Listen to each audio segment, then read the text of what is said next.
Selamat pagi, salam sehat untuk kita semua, anak ibu guru yang baik, yang rajin. Hari ini kita belajar tentang teks fiksi. Setelah kita mempelajari tentang teks non-fiksi, maka sekarang kita belajar tentang teks fiksi. Apa tujuan pembelajaran kita hari ini? Tujuannya adalah mengetahui pengertian dari teks fiksi. Yang kedua, mengetahui unsur-unsur intrinsik teks fiksi. Jadi ada tujuan pembelajaran kita pada hari ini, mengetahui pengertian, kemudian mengetahui unsur-unsur intrinsik dari teks fiksi. Siapa yang tahu apa itu teks fiksi? Ya, teks fiksi adalah teks yang berisi rekaan atau hayalan yang tidak berdasarkan kenyataan. Apa contohnya? Contoh dari teks fiksi antara lain dongeng, cerita pendek, cerita rakyat, dan novel.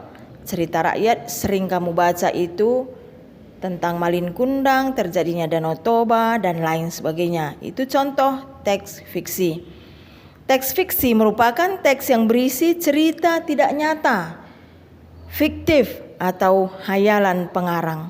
Dalam teks fiksi terdapat unsur intrinsik dan unsur ekstrinsik. Unsur intrinsik itu dapat ditemukan dalam teks fiksi, sedangkan unsur ekstrinsiknya itu berada di luar dari teks fiksi tersebut. Jadi, teks fiksi itu harus kamu ingat bahwa itu berupa hayalan, tidak nyata, berbeda dengan non-fiksi. Dia berdasarkan data dan fakta, jadi sangat berbeda. Berikut unsur-unsur intrinsik dalam teks fiksi. Yang pertama adalah tema. Apa itu tema? Tema itu adalah yang melatar belakangi sebuah cerita. Jadi berisi gagasan utama atau pikiran utama yang melatar belakangi sebuah cerita. Yang kedua, tokoh dan karakter tokoh. Apa itu? Tokoh itu adalah pelaku dalam sebuah cerita yang memiliki karakter. Karakternya baik, buruk, dan lain sebagainya. Yang ketiga adalah alur cerita, itu jalan ceritanya.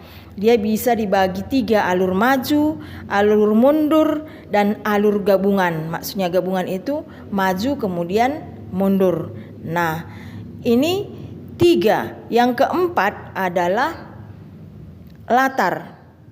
Latar itu apa? Latar itu keterangan terjadinya atau tempat terjadinya peristiwa. Ada latar tempatnya, ada latar waktunya, dan ada latar suasana. Suasana bisa mencekam, menakutkan, gembira, dan lain sebagainya. Yang kelima adalah amanat, itu pesan dalam sebuah cerita. Sekarang coba perhatikan contoh teks fiksi berikut. Coba kamu dengarkan, ibu baca dengan baik.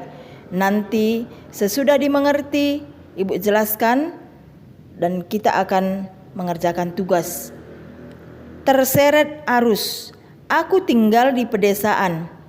Setiap hari aku menghirup udara segar. Pada hari Minggu sore, aku dan teman-teman berenang di sungai. Namun, arus sungai sangat deras sehingga aku terseret arus. Aku sangat ketakutan.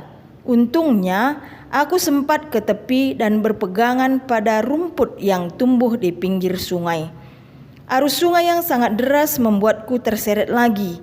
Aku semakin ketakutan. Aku pun berteriak minta tolong dan menangis. Teman-temanku segera berlari memanggil mamaku. Mama pun datang sambil membawa kayu dan menjulurkan batang kayu tersebut. Dengan susah payah, aku berhasil menangkap batang kayu itu. Aku bersyukur bisa terselamatkan. Lain kali kamu harus hati-hati.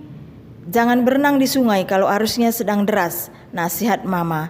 Sejak hari itu aku berjanji pada diriku untuk tidak akan berenang di sungai lagi karena berbahaya.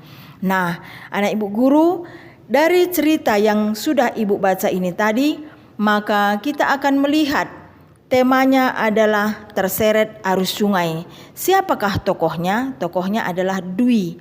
Bagaimana wataknya? Pemberani, karena dia berani berenang di sungai.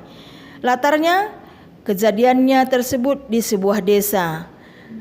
Amanatnya adalah jangan berenang di sungai yang deras arusnya karena sangat berbahaya. Nah, demikian pembelajaran kita hari ini, Naku. Selamat belajar, terima kasih, salam sehat dan salam SFD.